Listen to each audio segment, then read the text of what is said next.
دجال کے فتنے سے حفاظت کیسے کریں؟ اللہ تعالیٰ پر ایمان لا کر اور خاص طور پر نماز میں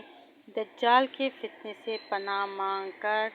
اس سے بچا جا سکتا ہے۔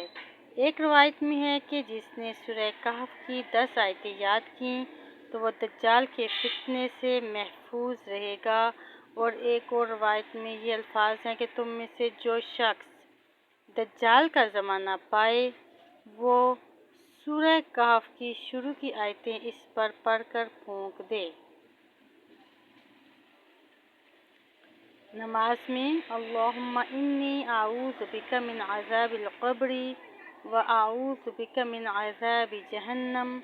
واعوذ بک من فتنة المسیح الدجال واعوذ بک من فتنة المحیا والممات اللہم انی اعوذ بک